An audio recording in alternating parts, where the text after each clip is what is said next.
네, 반갑습니다. 네, 별로 안 반갑군요. 네, 그래도 어제보단 조금 반갑죠. 어제는 처음 봤지만 오늘 두 번째 보는 거니까, 네, 저도 더 반가운 것 같습니다. 네, 하루 또 잘 우리가 보냈고 오늘 이 밤에 또 말씀 앞으로 나아가게 될 텐데 하나님 안에서 의미 있는 시간 되었으면 좋겠습니다. 오늘도 우리 믿음의 삶에 대해서 좀 얘기를 해보려고 하는데요. 우리 히브리서 11장 8절에서 6절 말씀을 가지고 함께 말씀을 좀 나누려고 합니다. 한번 또 같이 읽어 볼까요? 네, 우리 8절부터 한번 읽겠습니다. 시작.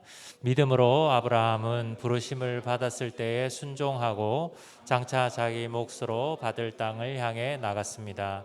그런데 그는 어디로 가는지를 알지 못했지만 떠난 것입니다. 믿음으로 그는 약속하신 땅에서 타국에 몸붙여 사는 나그네처럼 거류하였으며 같은 약속을 함께 물려받을 이삭과 야곱과 함께 장막에서 살았습니다. 그는 하나님께서 설계하시고 세우실 튼튼한 기초를 가진 도시를 바랐던 것입니다. 믿음으로 사라는 나이가 지나서 수태할 수 없는 몸이었는데도 임신할 능력을 얻었습니다. 그가 약속하신 분을 신실하신 분으로 생각했기 때문입니다. 그래서 죽은 사람이나 다름없는 한 사람에게서 하늘의 별과 같이 많고 바닷가의 모래와 같이 셀 수 없는 많은 자손이 태어나게 되었습니다.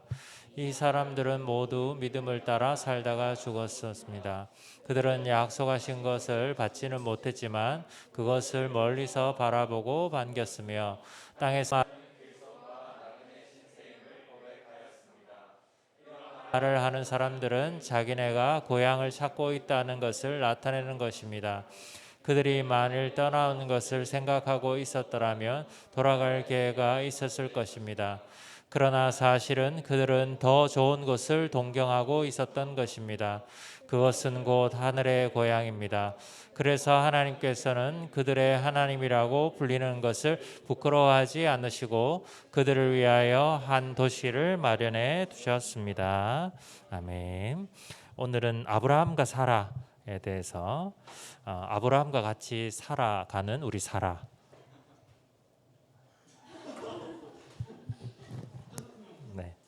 네. 몸이 좀 이렇게 막 이런 거 들으면 텐션이 생기고 막 짜증도 나고 이래야 이렇게 안 좋을 것 같아서 오늘은 믿음의 삶 두 번째로 아브라함과 사라에 대해서 함께 좀 나누고자 합니다. 요즘 시대는 개인의 권리가 굉장히 많이 강조되잖아요. 그래서 내가 어떤 권리를 누려야 되고 또 그 권리를 빼앗기면 가장 분노하는 그런 시대에 우리가 살아가고 있습니다. 그렇기 때문에 우리가 요즘 시대에 뭔가 어떤 집단 또 뭔가 국가 이런 것에 우리의 삶을 뭐 헌신한다든지 또 그런 것을 위해서 내 권리를 조금 양보하고 포기한다든지 하는 개념이 사실은 잘 용납이 되지 않습니다. 물론 우리의 그 역사 속에서 그동안 개인의 권리나 또 개인의 자유나 이런 것이 많이 역사 속에서 어떤 특정한 그 권력에 의해서 많이 이제 억압됐던 그런 과거 속에서 이제 반영이 되어서 권리를 찾고 권리를 주장하고 개인의 어떤 것들을 이렇게 챙겨주는 것은 나쁜 것은 아니지만 이런 것들이 굉장히 이제 많이 과다하다 보니까 대의라든지 뭐 어떤 국가라든지 어떤 특정한 집단을 위해서 우리가 헌신한다 이런 얘기를 하면 사람들은 이제 그것을 좋게 보기보다는 조금은 이제 비꼬아서 보는 그런 경향도 많이 있는 것 같아요. 좀 의심하죠. 뭐 어떻게 의심하냐면 저 사람이 저렇게 열심히 하는 이유는 뭔가 자기한테 떨어지는 게 있을 거야. 뭔가 자기한테 이득이 있으니까 저렇게까지 하겠지라는 그런 시선으로 한 사람의 헌신을 의심하면서 보는 경우도 많이 있는 것 같아요. 그러니까 우리가 이제 뭐 정치적인 집회 이런 것도 이제 가끔 뉴스나 이런 걸 보면은 거기에 동원되신 분들이 정말 그 정당을 지지하거나 그 정치인을 지지해서가 아니라 뭔가 뒷거래가 있었다라는 정황들, 뭐 이런 뉴스들, 이런 것들을 이제 우리가 보게 되면 뭔가 다 이게 돈과 연관돼 있고 개인의 이득이나 개인의 어떤 것이 이렇게 없으면 주어지지 않는. 뭐 예전에 우리 이제 뭐 그 뭡니까 뭐 구청이나 뭐 이런 쪽에서 일하시는 뭐 시의원이나 구의원들 제 기억이 맞다면 처음에는 무보수로 뭐 이렇게 했다가 나중에는 뭐 이렇게 다 이제 그런 것들이 지급이 되고 뭐 이런 것들을 이제 우리가 보면서 우리 마음속에도 저 사람이 저렇게 뭔가 어떤 집단을 위해서 일하더라도 저건 자기 개인의 뭔가가 주어지는 게 있겠지. 아니면 저 사람 나중에 뭐 국회의원 출마하려고 지금 저렇게 열심히 하겠지. 이런 어떤 시각으로 많이 이제 보게 되는 것 같아요. 그래서 우리가 이제 이런 어떤 흐름들, 이런 흐름 속에서 사실 우리가 이제 신앙인들도 그런 큰 문화적인 흐름 속에 있다 보니까 사실 어떤 사람들이 이제 교회 공동체나 뭐 이렇게 헌신해도 이렇게 보면 뭔가 있는 거 아닌가 뭐 그런 이제 생각들을 하게 되기도 하죠. 그래서 이제 우리가 신앙생활 하면서 하나님 나라를 위해서 달려가면서 사실은 하나님 나라의 공동체를 헌신하면서도 뭔가 내 개인적인 유익, 개인적인 이득이 없으면 이렇게 헌신하는 게 무슨 의미일까? 이런 이제 회의감 이런 것들이 이제 찾아오기도 하는 것 같습니다. 그래서 하나님 나라를 위해서 우리 자신을 헌신하는 것보다는 개인적인 인생의 성공을 위한 어떤 뭐 발판이라든지 그것을 얻기 위한 어떤 그 과정으로서 이제 신앙적 헌신을 이야기하는 소위 이제 우리가 이것을 이제 기복적인 신앙이라고 그러잖아요. 그래서 내가 하나님을 위해서 헌신하는 게 아니고 하나님이 목적이 아니고 내가 원하는 건 따로 있는데 하나님을 이용해서 그것을 얻고자 하는 그런 어떤 모습들이 오늘 교회 안에도 심심찮게 이제 발견되고 우리 자신들도 그런 모습 속에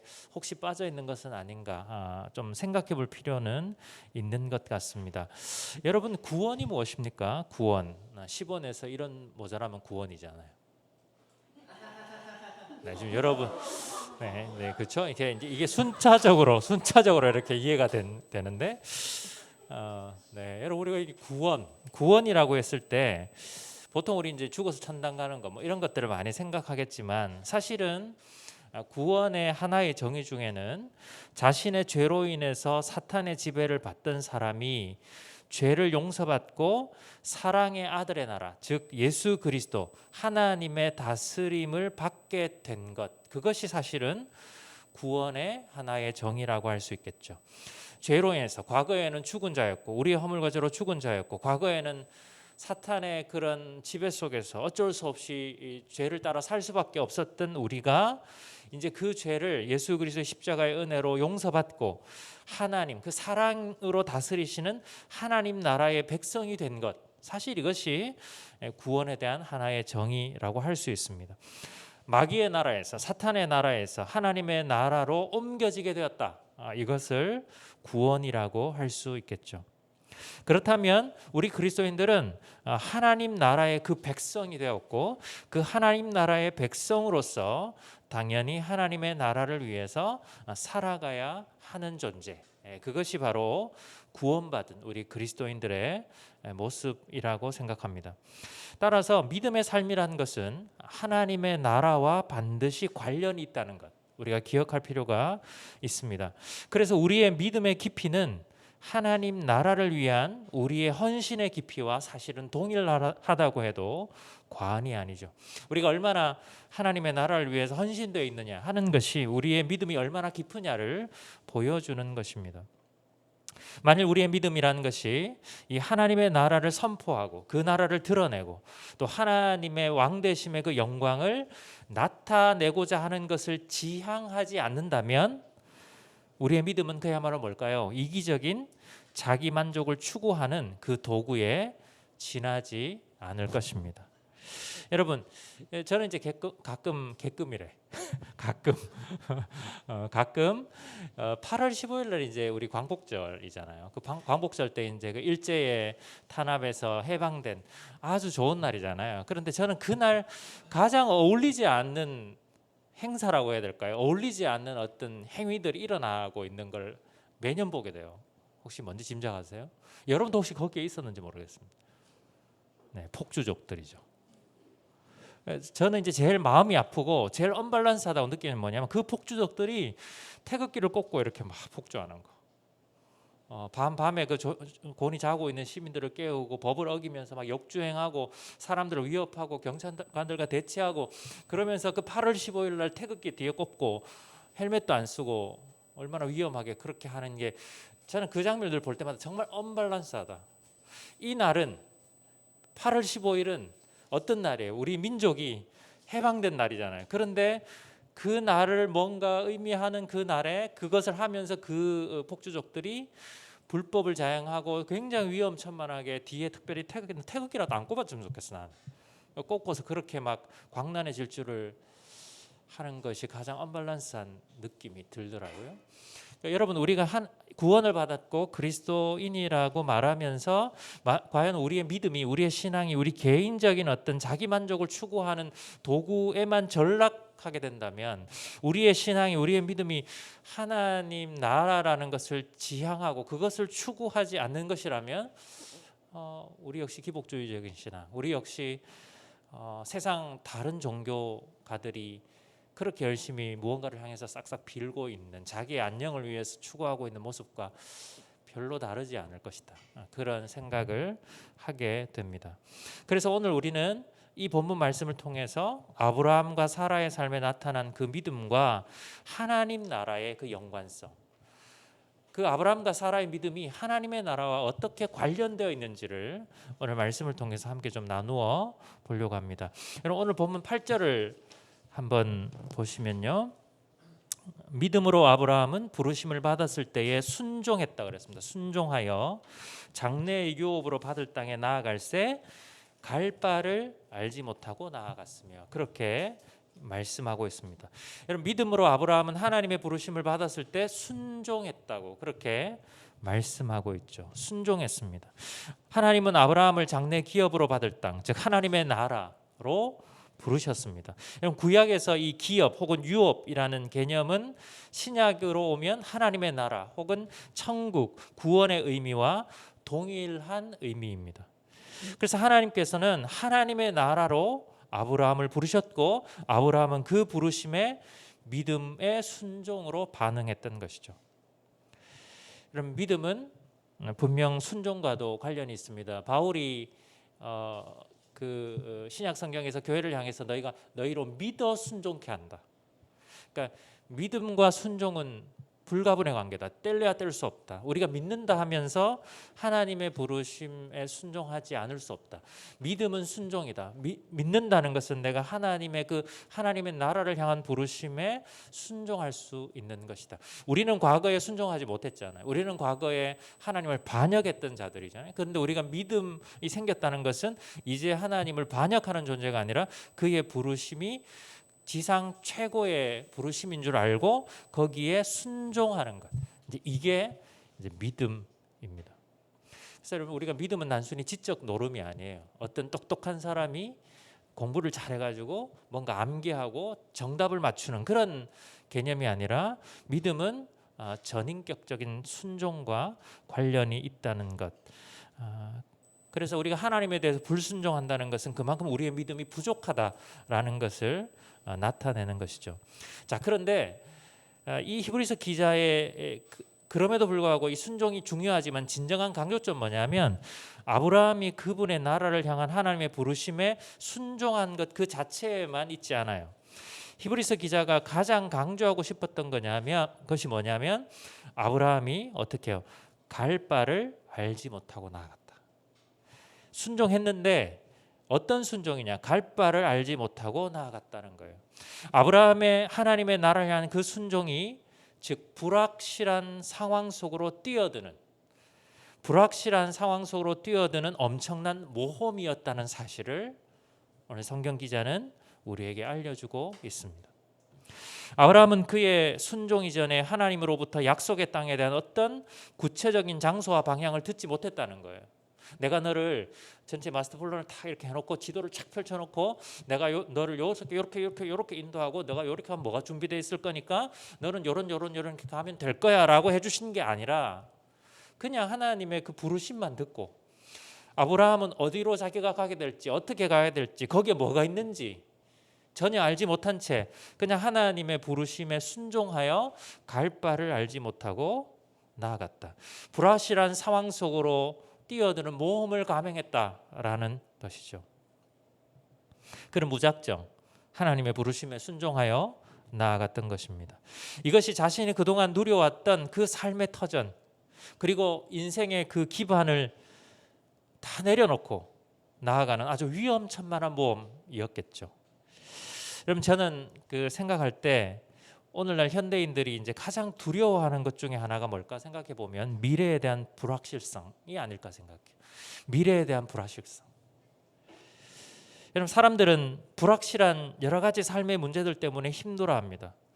그래서 그 불확실성을 조금이라도 상쇄하기 위해서 사람들이 그토록 추구하는 게 뭡니까? 돈입니다. 돈. 왜? 돈 많은, 그래도 이 세상 살아가면서 돈 많은 이 불확실성을 조금이라도 상쇄할 수 있는, 자기들이 볼 때는 그래도 최고의 안전장치라고 생각하는 것 같아요.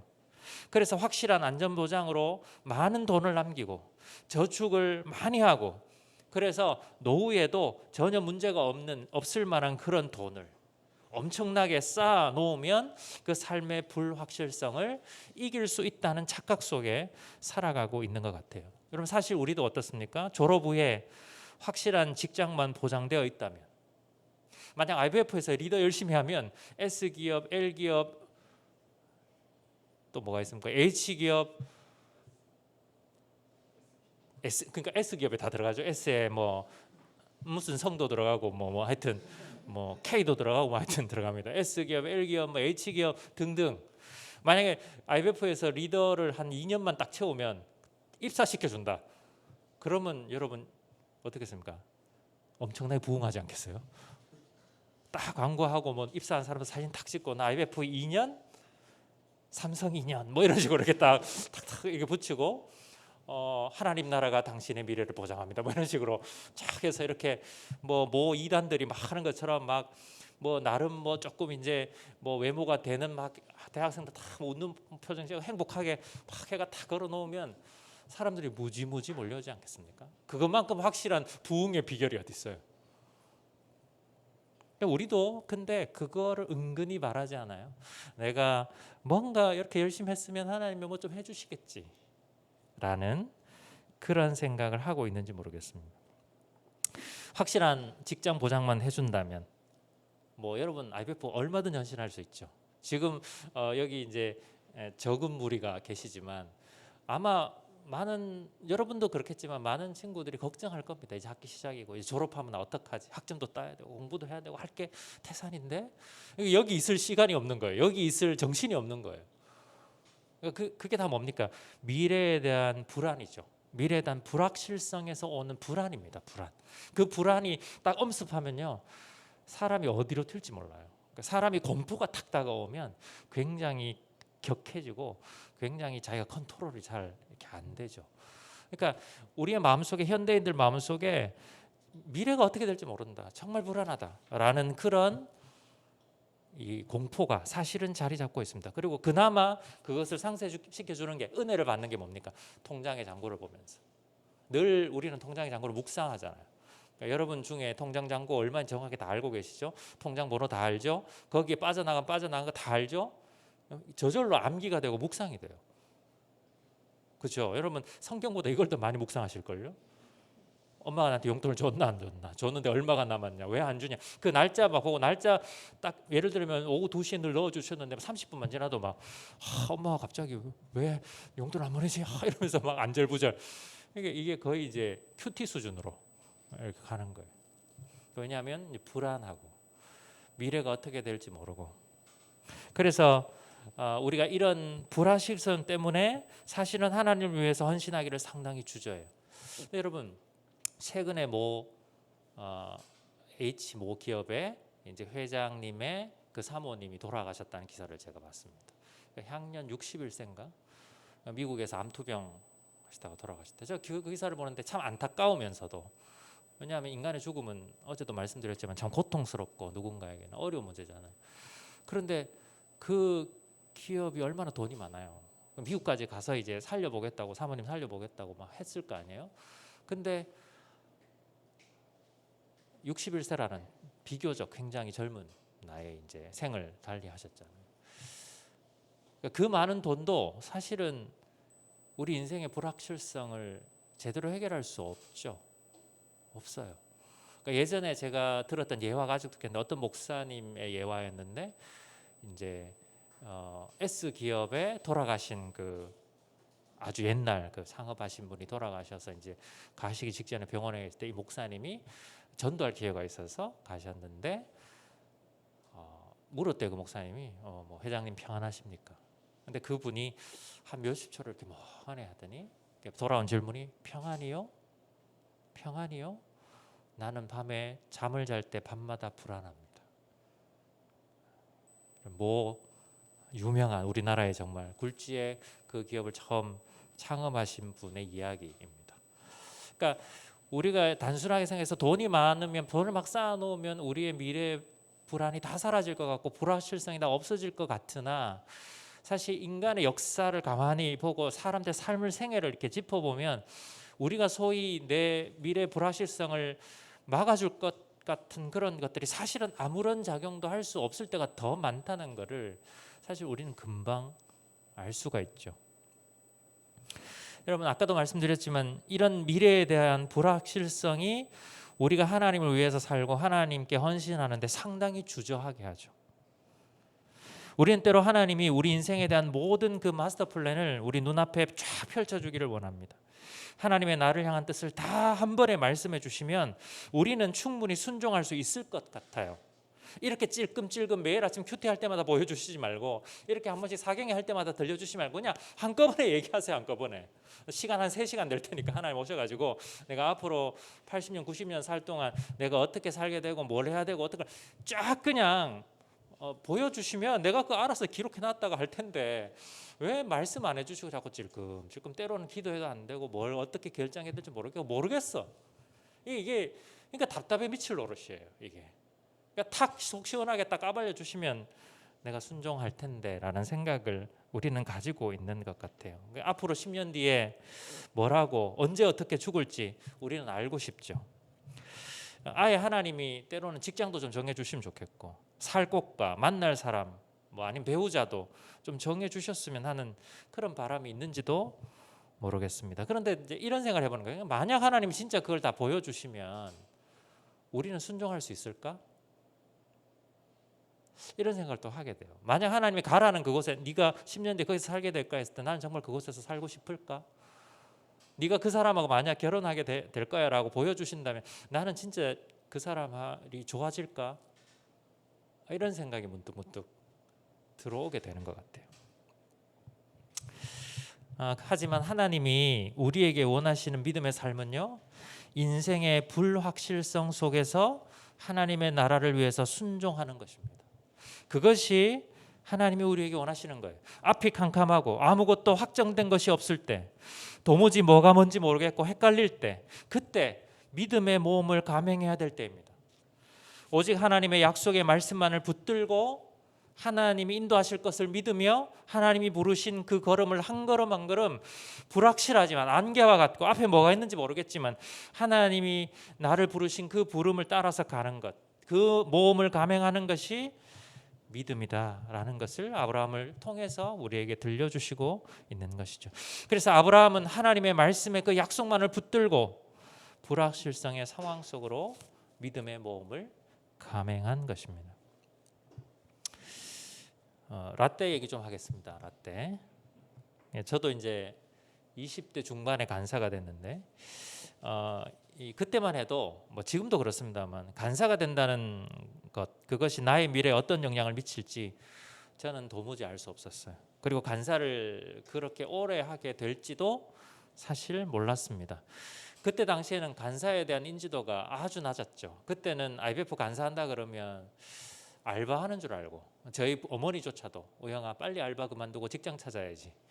제가 간사를 한 5년 10년 했는데도 그런 얘기를 하셨고, 또 뭐 인구 센서스 조사 이런 거 하면은 그 오시는 분이 직업이 뭐세요? 이러면 아저 간사입니다. 선교단체 간사입니다. 그러면 목사님이세요? 물어요. 아 목사님 아니고 목사 아니고 간사입니다. 그럼 전도사님이세요? 아니 전도사 아니고 간사입니다. 그러면 기타에 체크를 합니다. 그때만 해도. 그러니까 이제 그런 거를 한번 딱 겪고 나면 약간 자괴감이 들면서 이게 뭐지? 이런 생각을 이제 하게 되죠. 그만큼 그때 당시만 해도 뭐 지금도 우리 간사님들이 굉장히 열악하게 뭐 사례비 등 뭐 삶이 또 사역이 굉장히 어렵지만 그때도 거의 초창기였기 때문에 굉장히 어려웠죠. 근데 제가 이제 간사를 할지 말지 막 고민을 하고 있을 때 빌립보서 말씀을 묵상하고 있었는데 그 빌립보서 말씀 속에 제가 어제 잠시 나누었던 바울이 내가 그 두 사이에 끼었으니 내가 사는 것이 너희를 위하여 유익하리라는 그 말씀이 저의 마음에 탁 들어왔어요. 그래서 내가 부족하지만 내가 사역해서 섬기면서 이 공동체가 유익이 될 수 있으면 내가 헌신할 수 있겠습니다. 그래서 그때 이제 다행히 간사를 시험 쳐서 감사하게도 잘 붙어서 간사라는 걸 시작했고 지금 돌아보면 그때 그렇게 헌신했던 시간들 제가 이제 교회를 개척한 지 이제 8년 차가 됐는데 그런 것에서 배웠던 많은 사역적 경험이나 또 영혼을 대했던 그런 것들이나 또 하나님 나라를 경험했던 그런 것들 가운데서 지금 하나님이 저의 삶을 인도해 오시고 가깝게는 8년 전에 교회를 처음 개척할 때 우리 한국에서 교회를 특히 지방에서 교회를 개척한다는 것은 정말 모험이죠. 뭐 개척교회가 이제 개척했다가 살아남는 비율이 뭐 20-30% 정도밖에 안 된다고 하니까요. 모험이었고 사실은 어떻게 해야 될지 모르는 그런 상황이었으나 또 하나님께서 그런 부르심을 따라서 이제 오게 하셨고 지금 벌써 10년 가까운 시간을 오게 됐죠. 그러니까 지금도 잘 모르겠어요. 저는 제 앞으로 인생 이제 제가 이제 5학년 1반이 됐는데 제가 이제 생각을 해보니까 제가 진짜 몸이 건강하다는 전제 속에서 열심히 사역할 수 있는 건 길게 잡아야 이제 20년 아니면 몸이 건강하더라도 뭐 조금 일찍 그걸 은퇴를 한다면 한 15년 그것도 몸이 만약 아프거나 힘들면 그 이하가 되겠죠. 그러니까 앞으로 내 삶이 또 제가 섬기는 교회가 어떻게 될지도 아직은 잘 모르겠어요. 그냥 지금 하나님이 원하시는 뜻이라고 생각하는 것을 찾아서 그냥 거기에 신실하려고 애를 쓸 뿐이지 거기에 어떤 원대한 뭔가 그림을 가지고서 그렇게 가고 있지는 못할 것 같다는 생각이 들어요. 저의 한계도 느껴지고 또 그 그림이라는 게 나의 그림일 수도 있고 하나님이 주신 건 뭘까 이런 고민 속에서 그렇게 가고 있는 것 같습니다. 근데 한 가지는 분명한 건 그때 간사를 처음 시작할 때도 그렇고 개척을 했을 때도 그렇고 그 말씀을 따라 그냥 갔던 그게 후회가 되지는 않아요. 후회가. 왜냐하면 그때 저에겐 분명한 말씀이 있었고 하나님의 부르심이 있었기 때문에 후회가 되지는 않아요.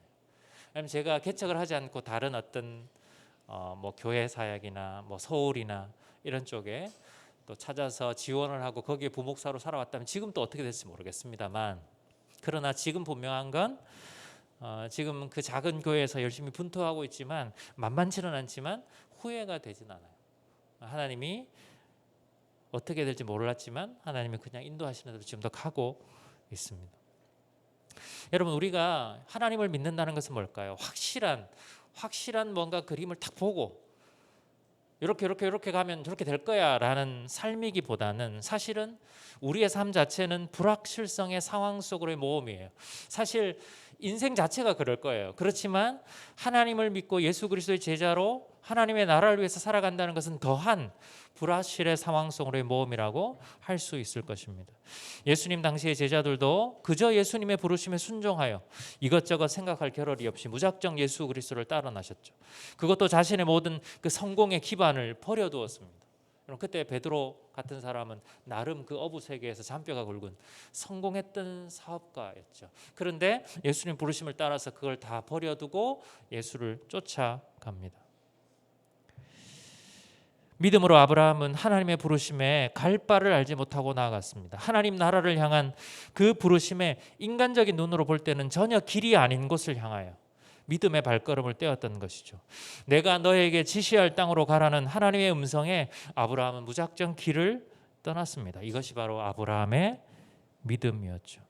아브라함은 믿음으로 말미암아 길이 아닌 곳에 길을 내었던 사람입니다. 길이 아닌 곳에 길을 내었던 사람. 우리 대구 지역 IBF 초창기에 80년대 초반 박영덕 목사님이란 분이 처음 이제 오셔서 군대를 그 가투샤를 다니시면서 처음 개척을 했던 이야기를 이렇게 예전처럼 많이 들었거든요. 들어보면 야 진짜 이분이야말로 길이 아닌 곳에 길을 낸 분이시구나. 그러니까 그 개척의 이야기들을 통해서 많은 이제 후배들 간사들이 생기고 또 학생들이 사역하고 지금까지 사실은 그런 운동이 이어져 오고 있죠. 여러분 누군가는 자신의 익숙한 삶의 자리를 박차할 수 있어야 합니다. 누군가는 자신의 그 익숙한 삶의 자리를 박차고 하나님의 뜻에 순종할 수 있어야 합니다. 여러분 우리가 익숙함이라는 말의 또 다른 말은 예상할 수 있는 혹은 통제 가능한이라는 말이지 않겠습니까?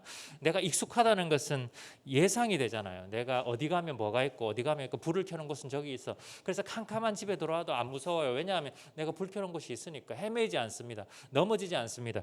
익숙하다는 것은 예상이 가능하고 그것은 또한 통제 가능하다라는 말로 바꿀 수 있겠죠. 그렇다면 익숙함을 떠난다는 것, 갈 바를 알지 못하고 나아간다는 것은 통제가 안 되고 예상할 수 없는 삶의 길을 따라 떠난다는 것 아니겠어요? 뭐만 바라보고 하나님의 그 부르심만을 바라보고 믿음에 이르기를 간다. 여러분 그 IBF 사역하시면서 그런 생각 안 드세요? 내가 지금 여기서 이러고 있으면 안 되는 거 아닐까? 이런 두려움이 엄습해 혹시 오고 계시진 않나요? 우리 간사님들은 어떠세요? 내가 이 귀한 젊음의 시간 지금 뭐 하고 있는 거지? 열심히 지금 돈 벌고 뭐 무슨 코인도 하고 뭐라도 하나 사놓고 이래야 되는 거 아닌가? 뭐 그러한 두려움 있으시지 않으신가요? 여러분 그러나 우리가 이 싸움은 이 길은 믿음은 하나님의 말씀을 붙들고 갈 바를 알지 못할 때에도 순종하며 나아가는 것입니다. 인생의 불확실성 속에서도 하나님 나라를 위해서 모험을 감행하는 것이 믿음입니다. 하나님의 나라로 우리를 부르신 그 주님의 음성 앞에 너무 우리가 인간적인 계산법을 많이 안 썼으면 좋겠습니다. 우리에게 이런 믿음의 모험심이 좀 있을 수 있었으면 참 좋겠다 생각이 듭니다. 여러분 다음 학기 예상이 되십니까? 다음 학기 어떤 그림이 그려질지 예상이 되세요? 예상 안 되시죠? 여전히 우리 찬양 많이 부르요. 내일일은 난 몰라요. 하루하루 살아요. 그래서 내일을 몰라요. 모르겠어요. 어떻게 될지 모르겠어요.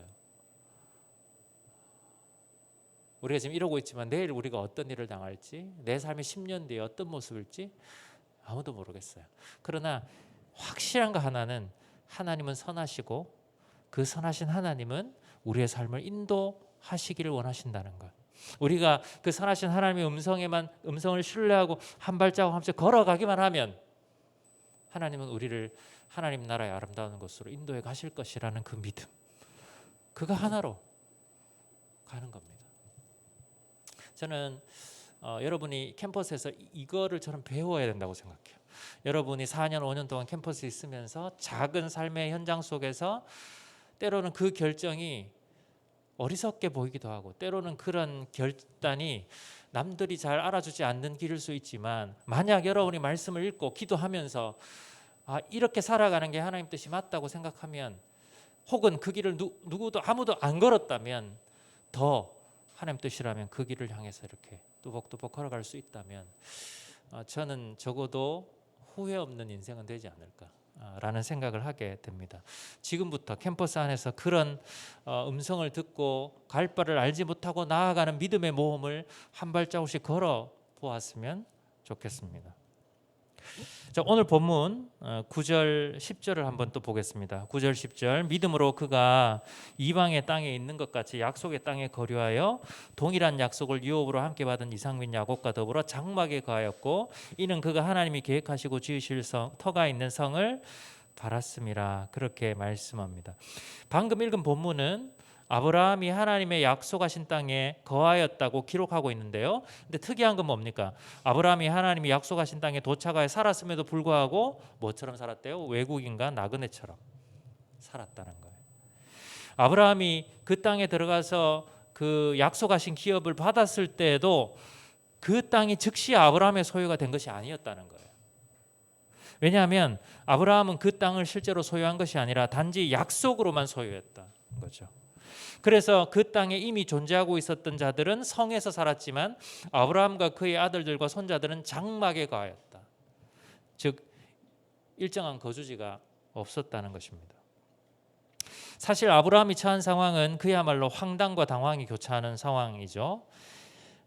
여러분, 하나님의 부르심을 따라서 갈 바를 알지 못하고 막 나아갔는데 막상 약속의 땅에 딱 와보니까 그게 딱 내게 되는 게 아니고 또 기약 없이 그 약속만을 믿고 기다려야 되는 상황인 거예요. 그러니까 약속을 믿고 딱 갔는데 그게 이제 사람들이 막 환영하면서 여기 이게 당신의 것입니다 이게 아니고 갔지만 여전히 약속만 주어져 있지 완전히 아브라함께 된 게 아니었다는 거죠. 그래서 아주 좋은 특급 호텔에서 그것도 기다리는 게 아니고 이방인과 나그네처럼 아주 불편한 삶의 상황에서 기다려야 했다는 거예요. 그런데 아브라함이 어떻게 했습니까? 믿음으로 하나님이 경영하시고 지으실 터가 있는 성, 즉 하나님이 건축하실 그 성을 바라보고 기대함으로 그런 불편함을 감수했다.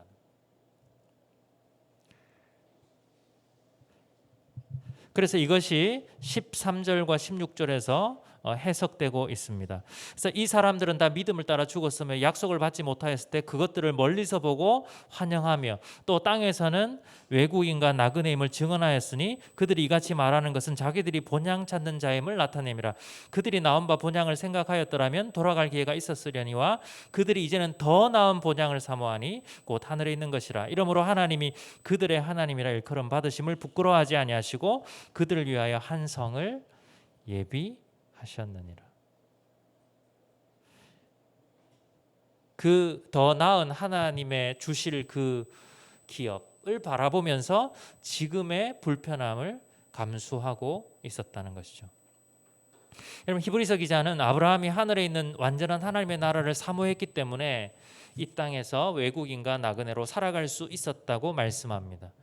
아브라함은 그 황당함과 당황스러움 물론 실제 삶에서 어려움과 불편함도 무엇을 사모함으로? 완전한 하나님의 나라에 대한 그 기대와 사모함으로 그것을 이겨내고 있었던 거죠. 여러분, 우리 IMF쯤 되면 이제 하나님 나라에 대한 얘기를 굉장히 많이 듣잖아요. 근데 그 중에 영어로 혹은 한글로 그 하나님 나라 개념을 얘기할 때 많이 나오는 개념이 있습니다. 이미와 아직 사이. 들어보시죠. Already but not yet. Already but not yet. 이미 하나님 나라가 왔으나 아직 오지 않았다. 이게 무슨 말이에요? 이미 왔는데 안 왔어요?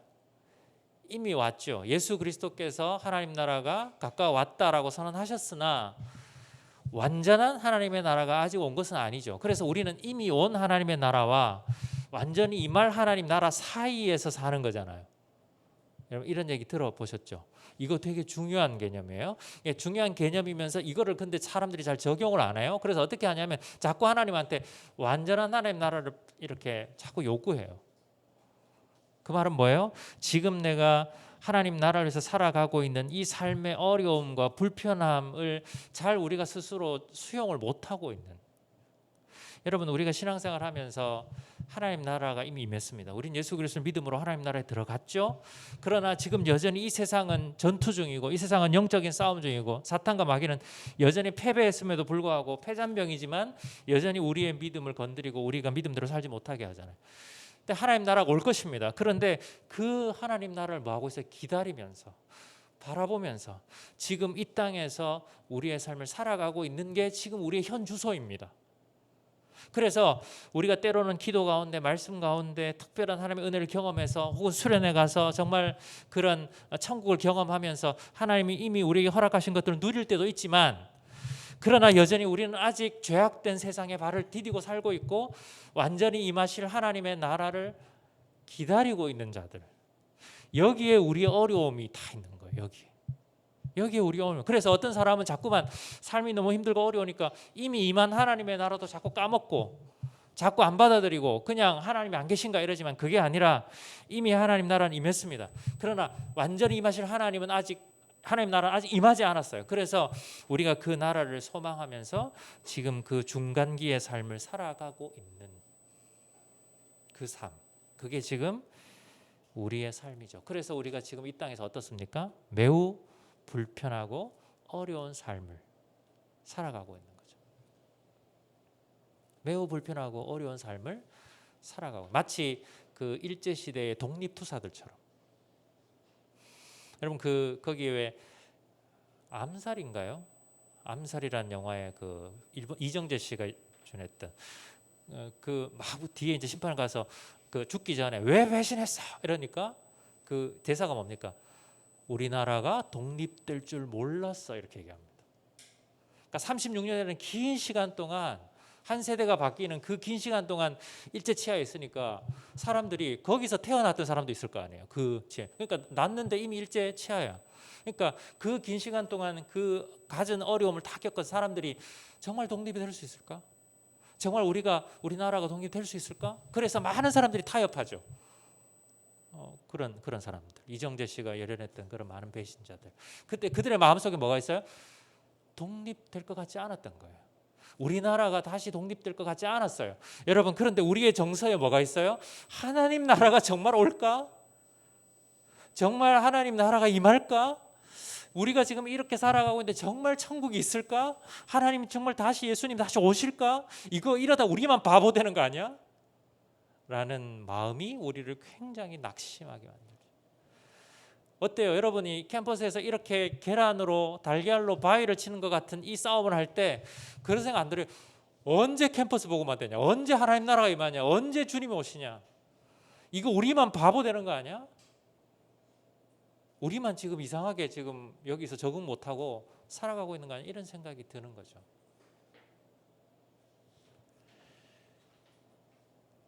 그러나 성경은 뭐라고 얘기합니까? 다시 오실 그리스도 예수에 대한 약속으로 가득 차 있잖아요. 계시록의 환상 속에 아까 우리 그 번역 현대 번역에 보면 도시라 그랬는데 뭡니까? The city of God. 발음 좀 굴릴까요? The city of God.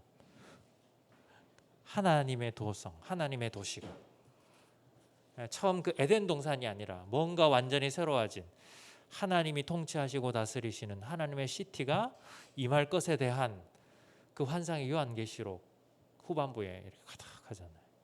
그러니까 우리가 그 약속을 뭐예요?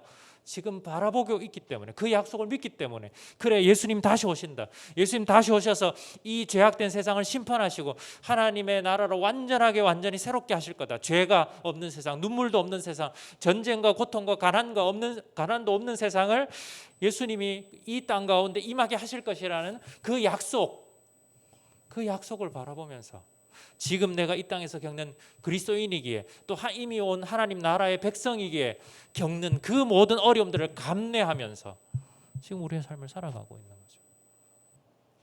우리가 만약 그 약속이 없거나 그 약속이 거짓이거나 그 약속을 우리가 믿지 않는다면 우리가 지금 여기서 이렇게 하고 있는 것은 일종의 사기고 속임이고 쇼입니다. 쇼. 우리가 제일 바보 같은 사람이고 불쌍한 사람들.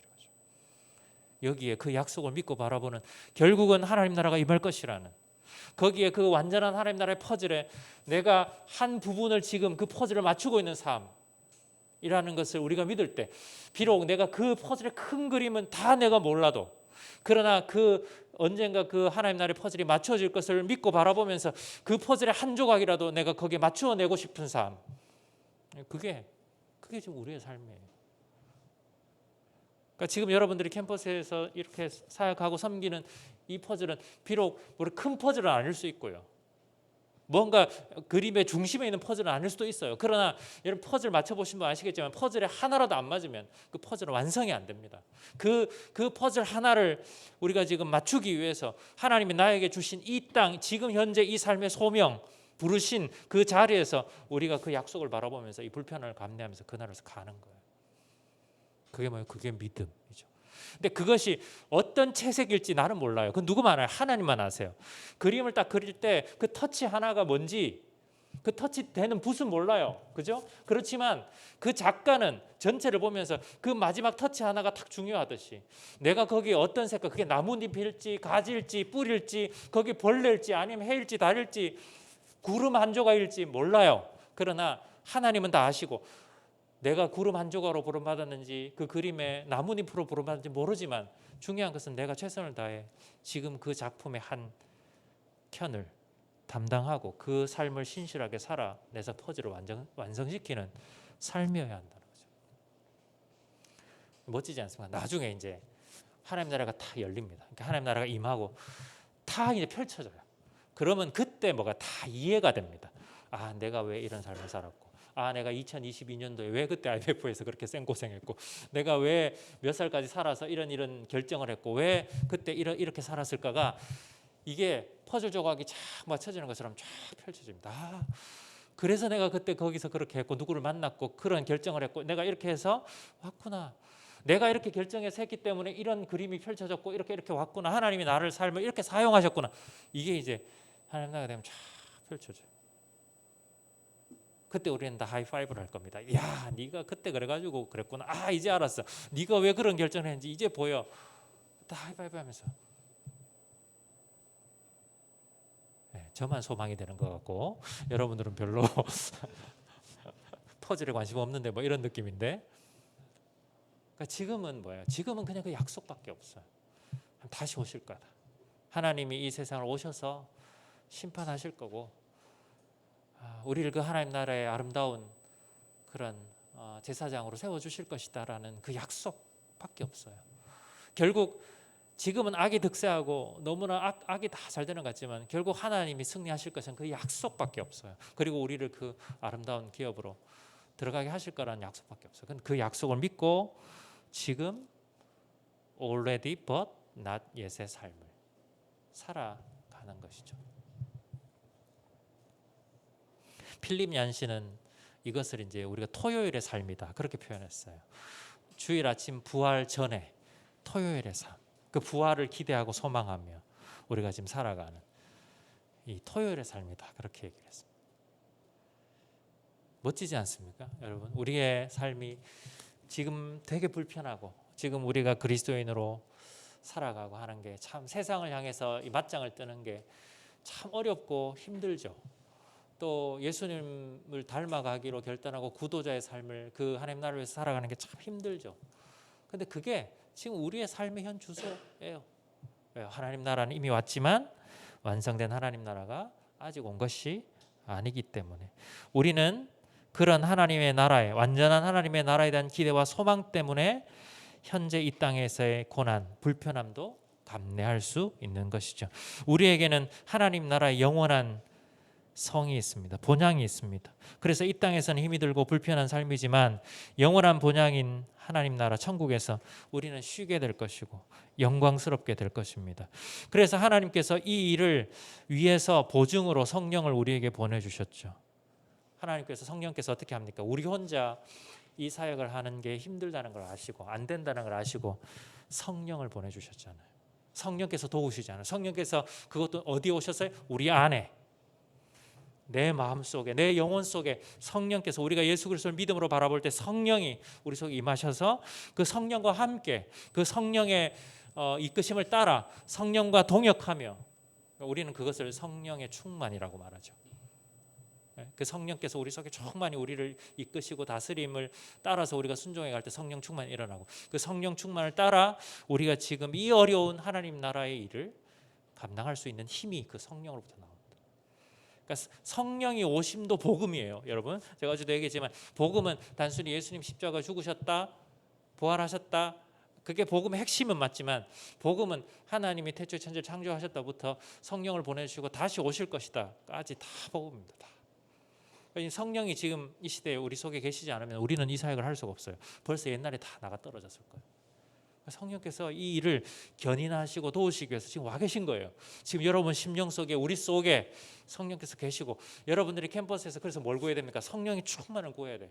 그 성령께서 캠퍼스에 강력하게 역사하시고 활동하시고 우리를 이끄시고 우리를 거룩하게 하시고 말씀 앞에 서도록, 말씀을 깨닫도록 우리를 정결하게 하시고 또 우리가 복음을 전하는 그 캠퍼스 수많은 영혼들 심령 속에 역사하셔서 그들의 마음의 문을 열어주시고 그들의 그 악한 눈꺼풀이 다 벗겨져서 사탄 마귀가 그 천행 두꺼운 커튼 같은 그것을 암막 커튼을 다 뜯어내셔서 예수 그리스도의 영광의 빛을 볼 수 있도록 성령이여 역사하소서. 이게 우리 기도 제목이에요. 여러분이 이제 한 주밖에 안 남았지만 사실 이제 요번 학기 딱 지나고 나서 겨울 방학 때 뭐 해야 됩니까? 내년 신입생들 위해서. 근데 목사님 신입생 누가 올 줄 알고 어떻게 해요? 우리는 모르죠. 하나님 아실 거 아니에요. 하나님, 내가 얼굴은 아직 못 봤어요. 이름도 몰라요. 그렇지만 하나님, 우리 학교에 들어올 2023 학번들, 23 맞죠? 2023 학번들, 하나님, 나는 얼굴도 모르고 누가 올지 모르고 어떤 꼴통이 올지 모르겠어요. 그러나 하나님이 만약 우리 캠퍼스에 그들을 동역자로 세기를 원하신다면 성령이여 지금부터 그들 마음속에, 이거는 이제 우리끼리 얘기인데 좀 죄송하지만 마음속에 불교 학세계나 CCC나 이런 데 눈독 들이지 않고 IMF가 눈에 크게 들어오게 해주시옵소서.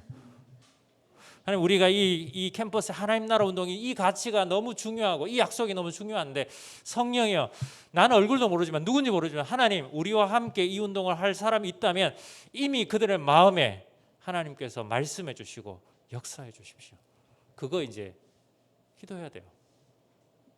저는 제가 캠퍼스 딱 들어갔는데요, 2년차 제 소그룹 리더가 딱 그러더라고요. 우영아, 너 몰랐지? 그럼 뭐를요? 내용도 얘기 안 몰랐지? 그럼 당연히 모르죠. 내용을 얘기하는 몰라요. 그러니까 너희들을 위해서 우리가 지난 겨울에 2달 동안 계속해서 기도했어. 너희는 우리의 기도의 열매야. 딱 이러더라고. 그러니까 IMF를 떠나질 못하겠더라고. 기도의 열매라는데 제가 어디 가요? 그러니까 성령께서 이 약속을 바라보고 가는 이 삶이 너무 힘들기 때문에 오셔서 우리를 이끌어 주신단 말이에요. 그러니까 누구도 성령이 아니고서 삶이 바뀌지 않잖아요. 그러니까 여러분들이 성령의 충만을 간구하시고 성령께서 이미 캠퍼스 지체들 영혼 속에 역사해 달라고 기도하시는 거예요. 그것이 이미 임한 하나님 나라와 임할 하나님 나라를 사이를 살아가는, 그것을 정말 믿는 사람들의 태도입니다. 태도. 내 힘으로 안 돼요. 이게 너무 힘든 싸움인 걸 알기 때문에, 그것을 약속만 갖고 막 기다리고 소망하는 게 힘들기 때문에 성령을 통해서 계속 그 나라를 우리가 먼저 경험하면서, 성령의 충만한 임재 속에서 그 나라의 기쁨과 영광을 경험하면서 그 나라를 소망하면서 성령을 의지하면서 가야 되는 거예요. 그러니까 우리가 뭐 성령 충만 부르짖고 이런 거는 뭐 부흥회 때 한 번씩 구호처럼 하는 게 아니고, 실제로 우리가 하나님 나라를 바라보며 살아가는 데 있어서 실제적인 문제라는 거예요. 실제적인 문제. 그래서 믿음의 삶은 어떤 어려운 현실 속에서도 완전한 하나님의 나라를 사모하면서 인내하는 삶이죠. 오히려 완전한 하나님 나라를 얻게 될 것을 인하여서 불편함과 고난도 기쁨으로 감당할 수 있는 것입니다. 여러분, 우리 주님이신 예수 그리스도께서도 장차 올 영광을 위해서 십자가의 그 고통을 참으셨잖아요. 모든 민족과 백성이 하나님의 영광 앞에 무릎 꿇게 되고 모든 인류에게 구원의 길을 열어주시기 위하여 예수님은 기꺼이 고난의 십자가를 지셨습니다. 십자가를 통한 그분의 희생만이 완전한 하나님의 나라를 이루는 길이요, 모든 인류에게 생명과 평화와 참된 행복과 자유를 줄 수 있었기에 예수 그리스도는 모든 인류의 죄악을 짊어지는 그 고통을 인내하시고 담당하셨던 겁니다. 여러분, 한번 꿈꿔보세요. 마지막 날 하나님 앞에 갔을 때 나를 통해서 이 세상에 단 한 사람이라도 누군가가 복음을 듣고 누군가가 하나님 나라를 발견하고 누군가가 하나님을 믿게 돼서 함께 그 영광스러운 하나님 보좌 앞에 서서 손잡고 찬양하고 그분을 높일 그날,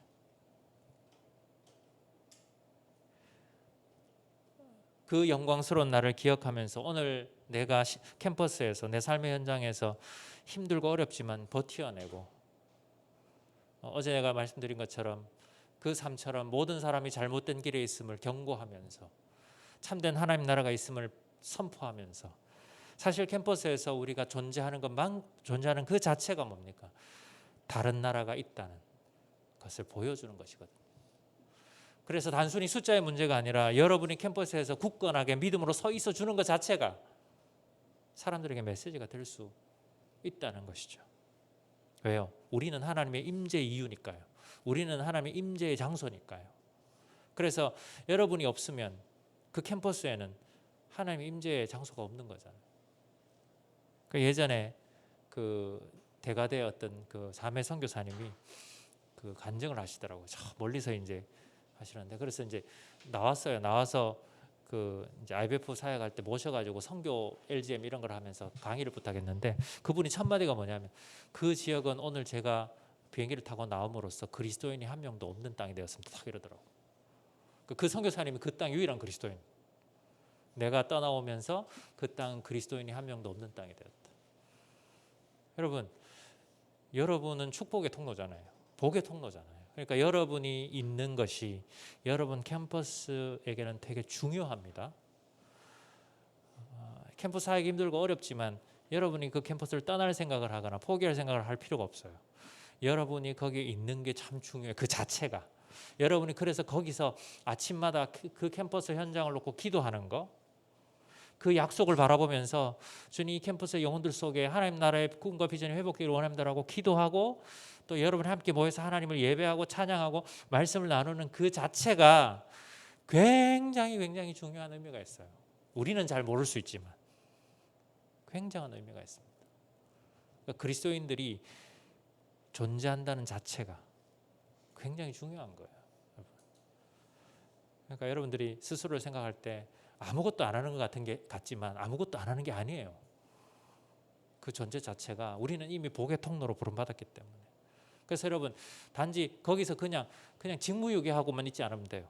적어도 우리는 세상의 중보자로 부름받았으니까 세상을 위해서 캠퍼스를 위해서 기도하고 영혼들을 이렇게 학교 가면서 보이잖아요. 볼 때 마음속으로 주님 저 영혼을 불쌍히 여겨주십시오. 저 영혼이 하나님 알게 해주십시오. 여러분 과에 이렇게 있으면서 친구들 이렇게 떠오르지 않게 수첩에 적어놓고 중보기 하세요. 우리는 세상의 중보자로 부름받았으니까 하나님 앞에 그 사람의 아픔을 올려드리고 친구가 어렵고 힘들다 얘기하면 그거 가지고 기도실 가서 기도하고 그것만 해도 대단한 일을 하는 거예요, 여러분.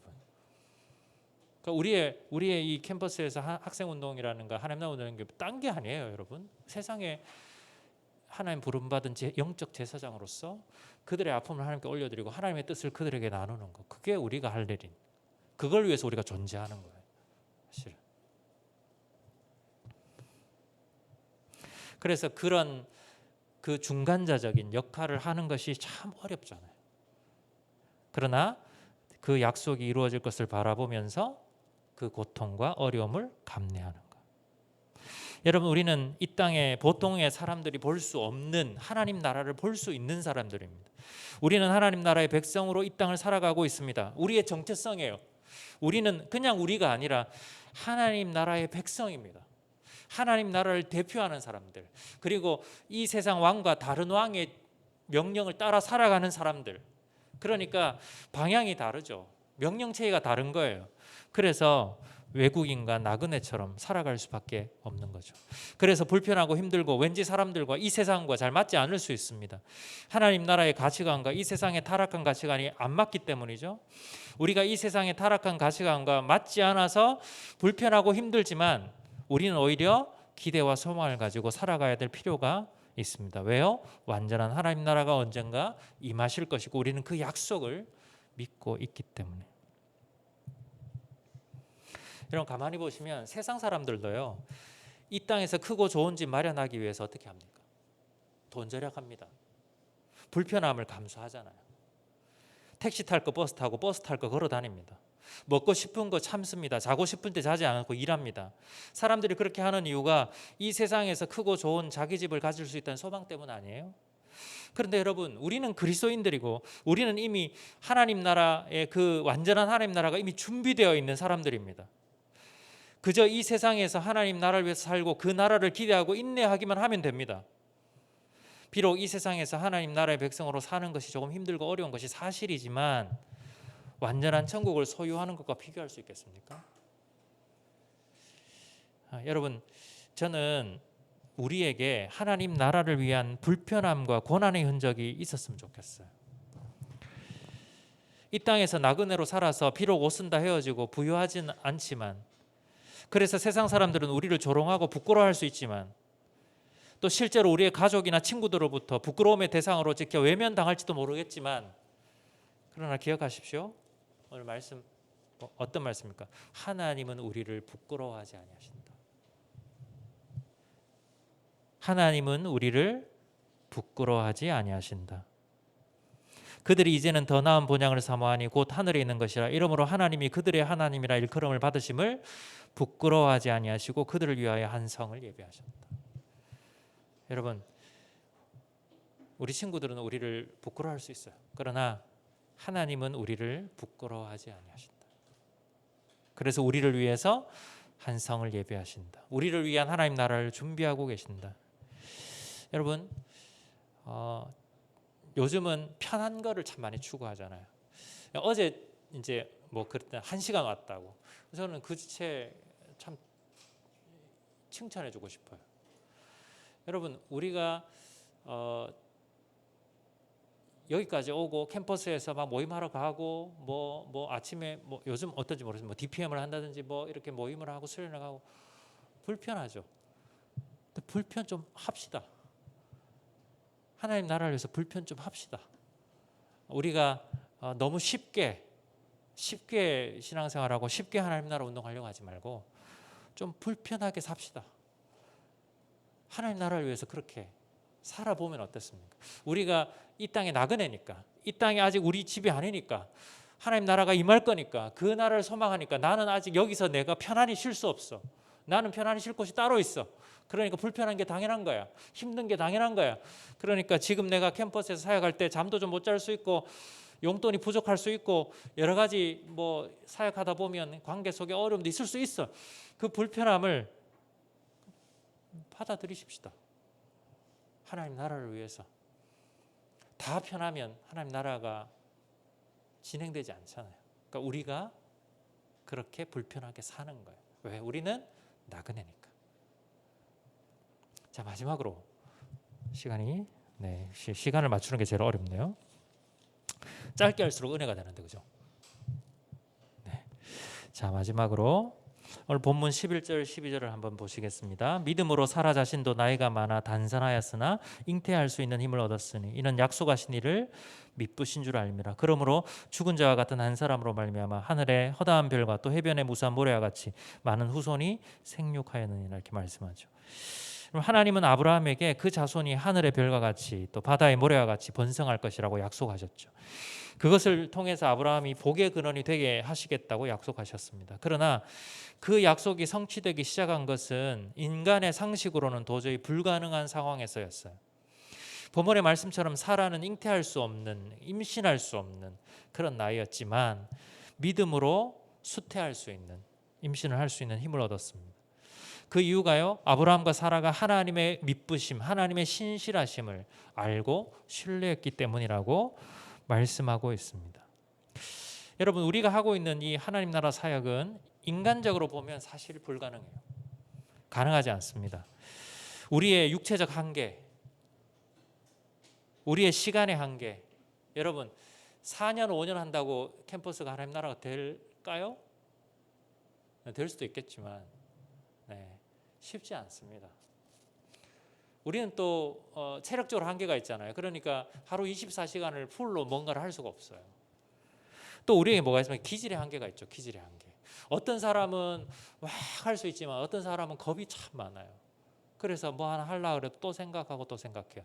어떤 사람은 너무나 정서적이어서 사람의 마음을 너무나 잘 느끼지만 그것 때문에 힘들고 어려워서 뒤로 물러날 때도 있어요.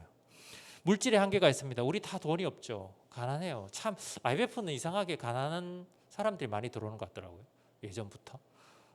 다른 단체는 뭐 CC 이런 데는 막 돈 많은 친구들이 많이 들어오더라고요.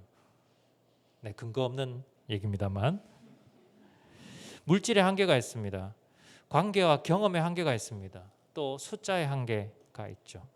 이런 한계들이 우리 앞에 있어요. 우리가 캠퍼스를 바꾸고 이 세상을 변화시키겠다고 하면 무서워할 사람보다는 깔볼 사람이 더 많겠죠.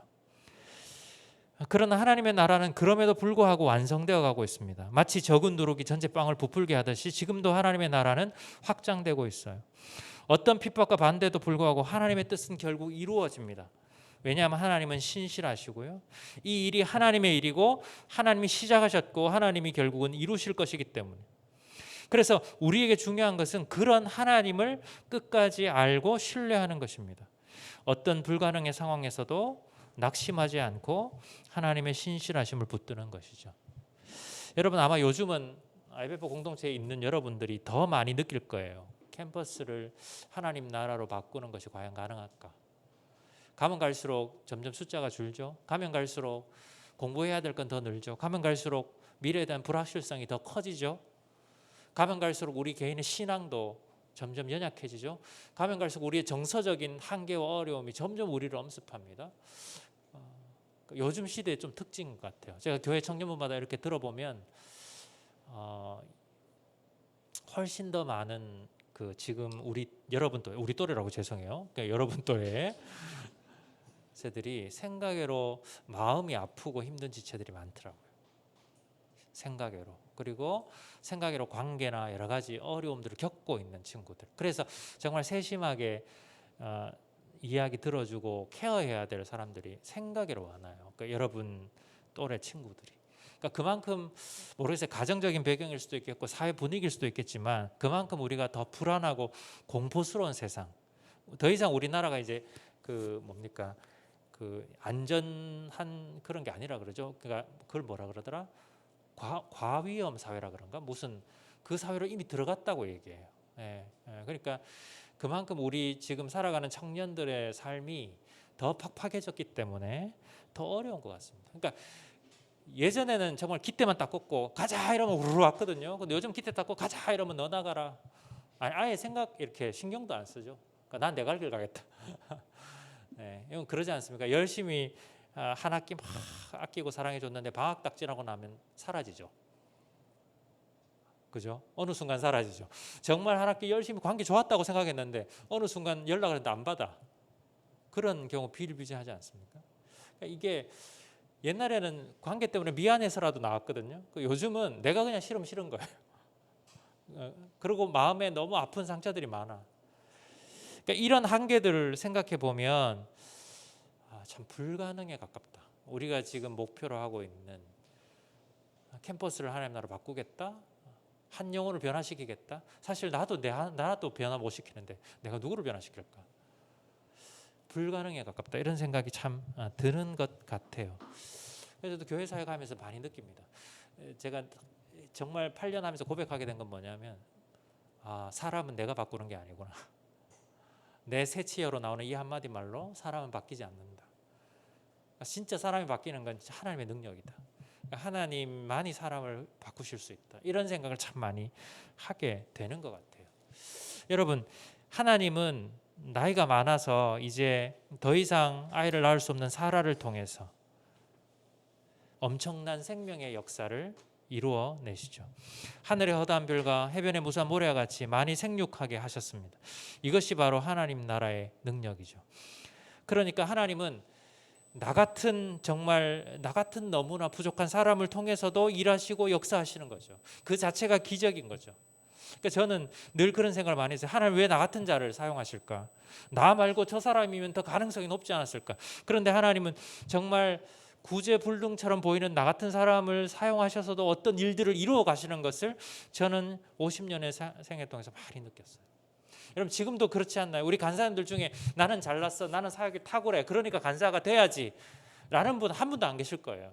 아마 왜 나 같은 자를 하나님 부르셨을까? 내가 이렇게 한계가 많고 이렇게 연약함이 많은데 왜 하나님 특별히 나를 이 캠퍼스에 이어른 사람 부르셨을까? 그런 의문점을 늘 가지면서 사역하실 겁니다. 그런데 그렇게 힘들고 어려운데 하는데 뭔가 또 역사가 나타나요. 어떤 일들이 일어나요. 또 내가 알든 모르든 하나님의 역사들이 이루어지는 것을 보게 됩니다. 그게 하나님의 역사예요. 하나님의 일하심입니다. 여러분 우리는 우리 속에 뭐가 있습니까? 부활의 능력이 있습니다. 에베소서 1장의 말씀처럼 우리 속에는 이미 예수 그리스도를 부활시키셨던 그 하나님의 능력이 임한 사람들이고 그 부활의 능력이 우리 속에 임했기 때문에 우리가 그리스도인이 된 거예요. 여러분 우리는 생각보다 고집이 셉니다. 우리는 생각보다 무지합니다. 우리 힘으로 예수를 믿었다고 생각하십니까? 아닙니다. 우리 힘으로 그리스도인이 됐다고 생각합니까? 아닙니다. 하나님의 그 부활의 능력이 우리의 고집과 이 완고함을, 이 죄악된 고집을 꺾어내신 것이고 그 성령의 능력이, 그 부활의 능력이 우리에게 임하여서 우리도 다시 살게 된 것이에요. 그렇다면 여러분 한번 생각해 보세요. 이런 나도 바꾸셨다면, 이런 나도 하나님께서 새롭게 하셨다면 캠퍼스에 그 내가 볼 때 도저히 바뀔 것 같지 않은 그 사람, 도저히 안 될 것 같은 그 상황 속에 하나님이 부활의 능력으로 임하시면, 나도 바뀌었고 내 옆에 누군가도 변화됐다면, 하나님이 원하신다면 그 사람도 바꾸시지 않겠습니까? 어떤 일을 이루어내시지 않겠습니까? 그분의 뜻을 이루어 가시지 않겠습니까? 어떤 불가능의 상황에서도 원하시면 하나님은 그분의 말씀과 약속을 성취하시고 하나님의 나라를 이루어 가시는 분, 그분이 바로 우리의 하나님입니다. 우리는 날마다 우리의 연약함과 상황의 어려움을 경험하죠. 우리를 통한 하나님의 뜻이 도저히 성취될 수 없다는 생각을 할 때가 참 많습니다.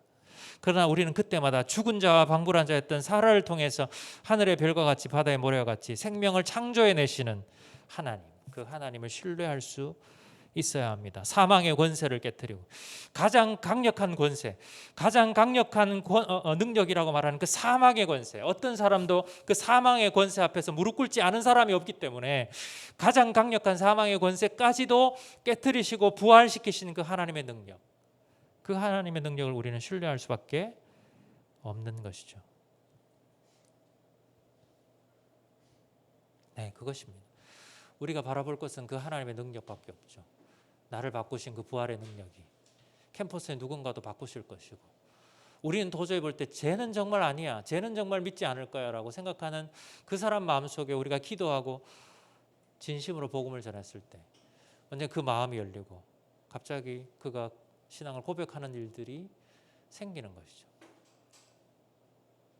저의 삶에도 그렇게 하나님이 역사하셨고 수많은 사람들의 삶에도 그렇게 역사해 주셨던 것처럼 하나님은 그렇게 하실 것입니다. 그러니까 중요한 것은 뭡니까? 우리가 이 하나님의 부활의 능력을 신뢰하느냐, 정말 믿느냐. 다시 한번 우리에게 질문해 보았으면 좋겠습니다. 우리는 지금 무엇을 근거로 해서 싸우고 있느냐?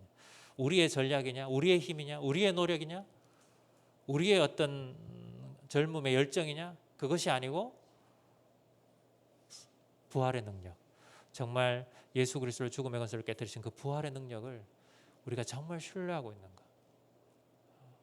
나의 엄청난 한계에도 불구하고 그 부활의 능력이 임할 것을 신뢰하고 있는가? 우리에게 한번 질문해 보았으면 좋겠습니다. 이틀간의 설교를 마무리하면서 여러분, 제가 믿음에 대해서 설교를 했잖아요. 저는 여러분이 오늘 밤부터 바뀌어야 할 부분 중에 하나가 정말 하나님 앞에 무릎 꿇는 겁니다. 정말 무릎 꿇고 하나님의 그 능력을 신뢰하는 그 표현으로서 정말 성령만이, 정말 부활의 능력만이, 예수 그리스도를 부활 그 능력만이 이 어려운 하나님 나라의 일들을 이루어 가실 것을 정말 여러분 믿는다면 해야 될 게 딴 게 아니에요. 무릎 꿇고 하나님 앞에 구하는 것이죠. 하나님을 의지하는 것이죠. 약속의 말씀 앞에 가는 것이죠. 뭔가 화려한 사역들 꿈꾸십니까? 네, 좋아요. 하십시오. 그러나 그 화려한 사역 전에 먼저 무릎 꿇고 그 부활의 능력을 의지하십시오. 성령의 그 역사를 정말 의지하십시오. 그것을 구하십시오.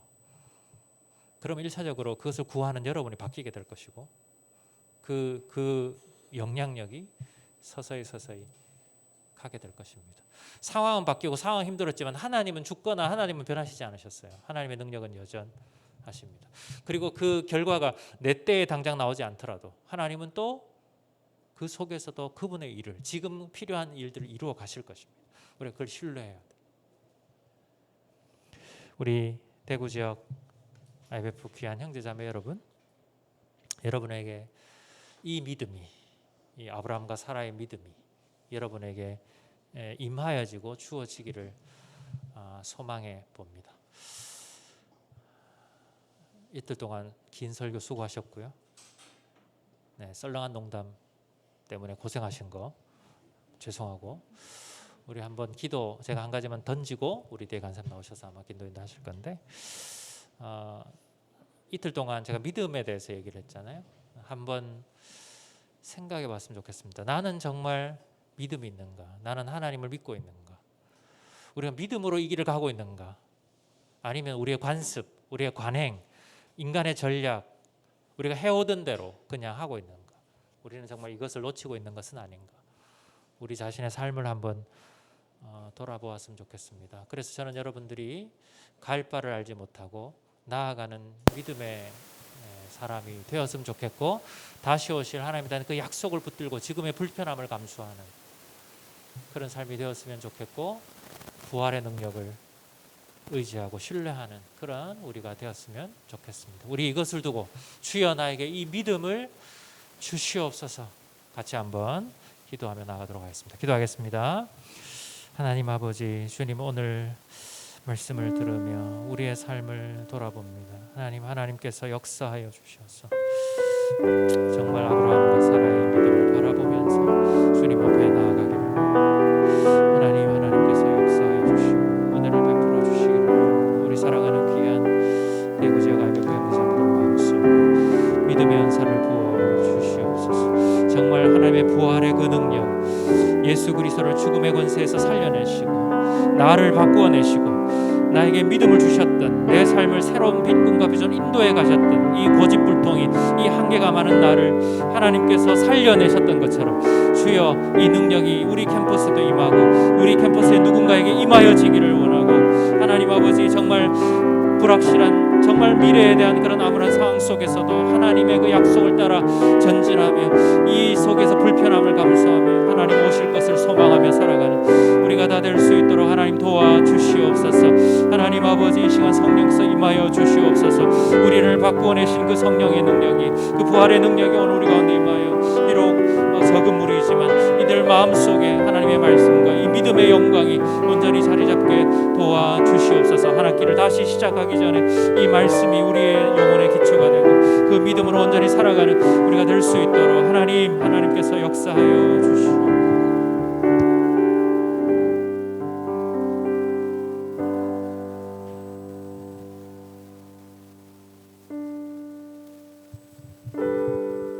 네, 우리 같이 좀 더 기도했으면 좋겠는데요.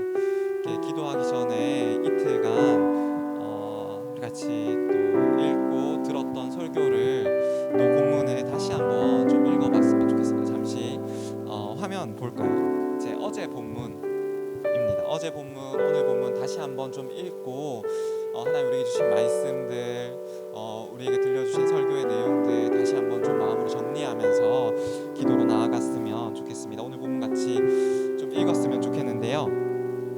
제가 한 절, 여러분들 한 절 번갈아 가면서 본문을 같이 읽어봅시다. 읽겠습니다. 저부터 읽을게요. 믿음으로 아벨은 가인보다 더 나은 제물을 하나님께 드렸습니다. 이런 제물을 드림으로써 그는 의인이라는 증언을 받았으니 하나님께서 그의 예물에 대하여 증언하여 주신 것입니다. 그는 죽었지만 이 믿음으로 말미암아 아직도 말하고 있습니다.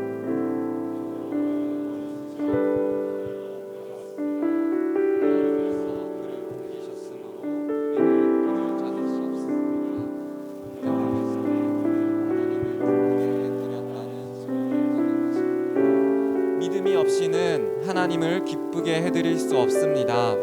하나님께 나아가는 사람은 하나님이 계시다는 것과 하나님은 자기를 찾는 사람들에게 상을 주시는 분이시라는 것을 믿어야 합니다.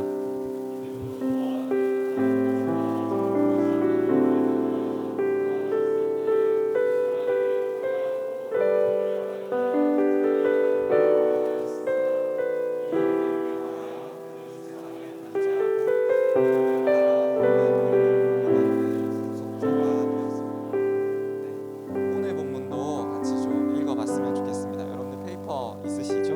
네, 페이퍼나 화면 보면서 같이 한 번 더 읽어봅시다.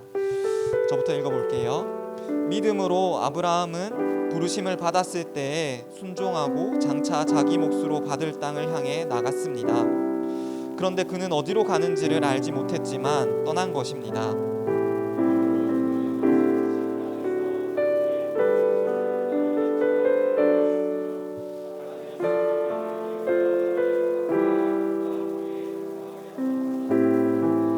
그는 하나님께서 설계하시고 세우실 튼튼한 기초를 가진 도시를 바랐던 것입니다.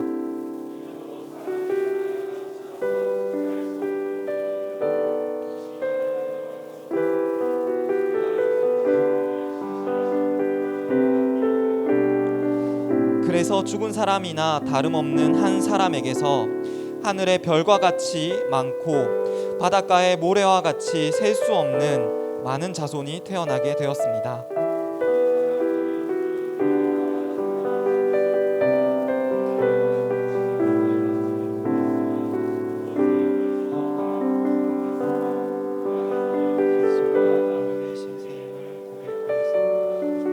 이런 말을 하는 사람들은 자기네가 고향을 찾고 있다는 것을 나타내는 것입니다.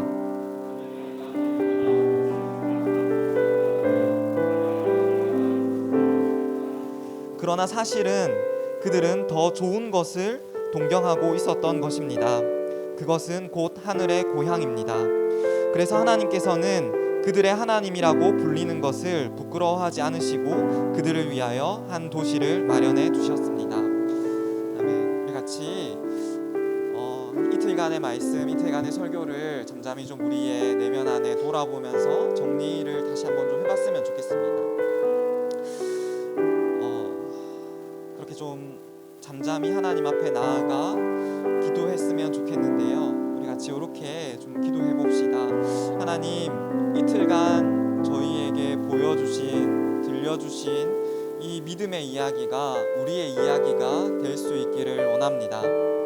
아벨의 믿음, 에녹의 믿음, 노아의 믿음, 아브라함과 사라의 믿음이 그저 성경 속의 이야기에 머무르는 것이 아니라 우리의 이야기가 될 수 있기를 원합니다. 우리의 믿음의 이야기가 될 수 있기를 원합니다. 이무영 목사님을 통해서 들려주신 그 믿음의 이야기가, 그 믿음의 도전이 그냥 목사님의 이야기로, 그냥 선배들의 이야기로 머무르는 것이 아니라 하나님, 오늘 우리의 이야기가 되게 하여 주시옵소서. 오늘 나의 이야기가 되게 하여 주시옵소서. 하나님, 이틀간 우리에게 주신 이 믿음의 이야기, 믿음의 말씀들을 붙들며 이 시간 하나님 앞으로 나아가겠습니다. 우리 이런 마음으로 같이 잠깐 기도합시다. 기도하겠습니다.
노래하리. 포기치 않으시는 당신의 그 사랑을.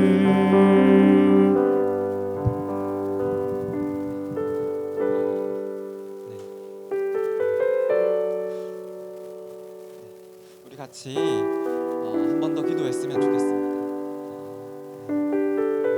여러분, 제가 너무 기도를 많이 시킬까봐 여러분 혹시 걱정하고 계십니까? 제가 이렇게 준비는 많이 하긴 했는데요. 딱 2번만 같이 우리 기도했으면 좋겠습니다. 한 번은 믿음의 삶을 두고 좀 같이 기도했으면 좋겠고, 또 한 번은 믿음의 꿈을 두고 제가 같이 기도하자 할 것입니다. 이 2번만 딱 같이 힘내서 기도했으면 좋겠습니다. 먼저는 우리 믿음의 삶을 두고 같이 좀 기도합시다.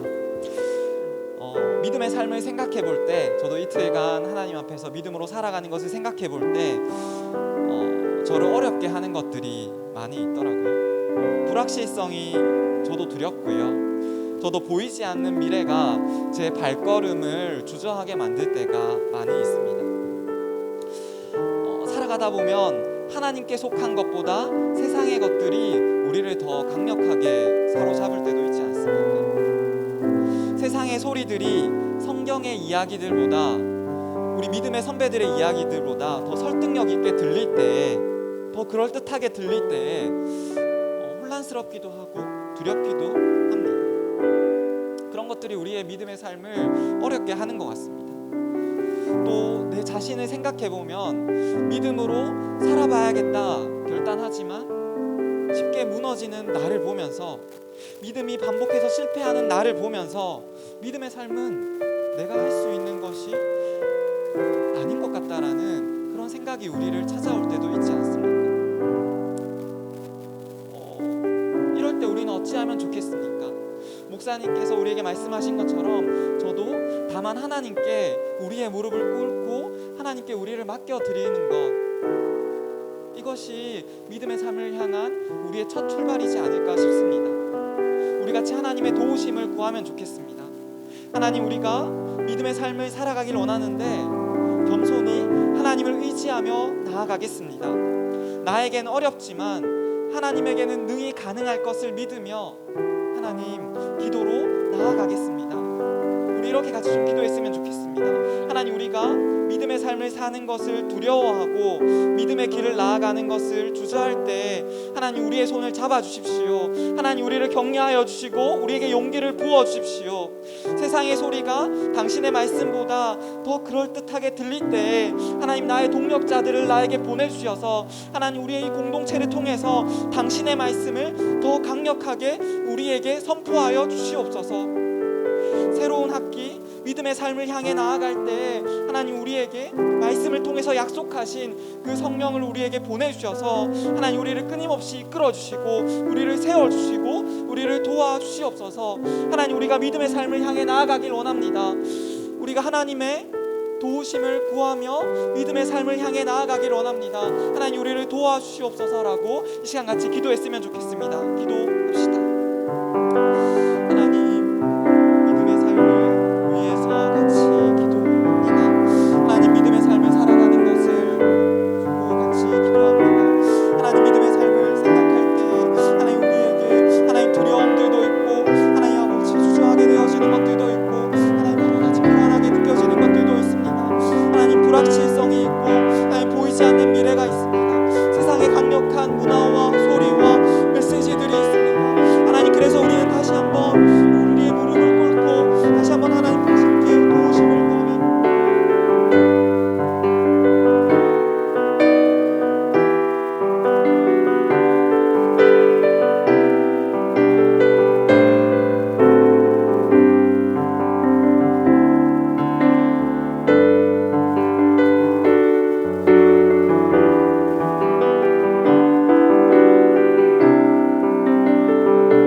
시간 말씀을 들으면서 믿음의 삶을 살아간 사람들에게는 믿음의 꿈이 있었구나라는 것을 다시 발견하게 되었던 것 같습니다.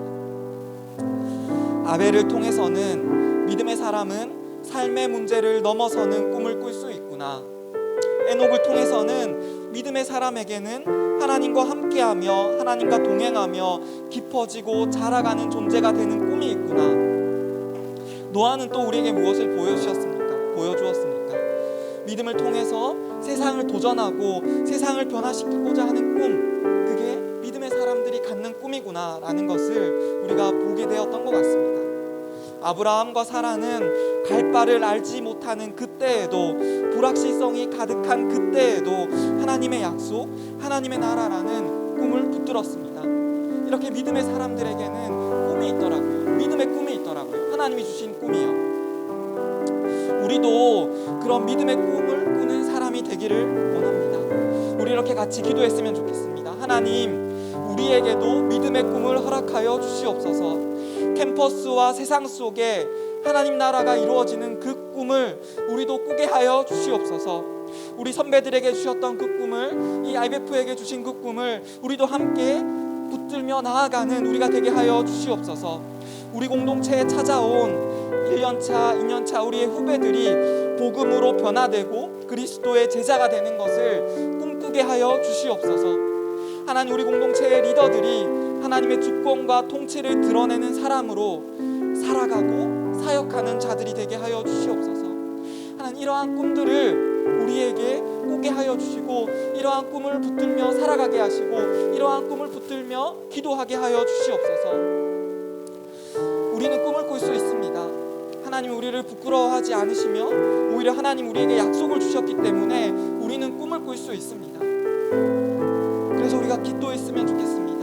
하나님, 우리가 믿음의 꿈을 꾸게 하여 주시옵소서. 어떤 사람들은 기독교에 무슨 내일이 있고 기독교에 무슨 꿈이 있겠냐고 비방합니다. 하나님, 그런 상황 속에서도, 그런 세상 속에서도 하나님, 우리는 믿음의 꿈을 꾸는 자들이 되게 하여 주시옵소서. 포기하지 않으시는 그 하나님을 따라서, 신실하신 하나님을 따라서 우리도 믿음의 꿈을 포기하지 않고 나아가는 우리가 되게 하여 주시옵소서. 하나님, 우리에게 주신 캠퍼스와 세상 속에 하나님 나라, 이 땅의 하나님 나라, 우리 이웃들 속에 임하는 그 하나님 나라, 그 꿈을 우리가 꾸며 그 꿈을 향해 나아가는 우리가 되게 하여 주시옵소서. 믿음의 꿈을 위해서 우리 이 시간 같이 기도했으면 좋겠습니다. 기도합시다.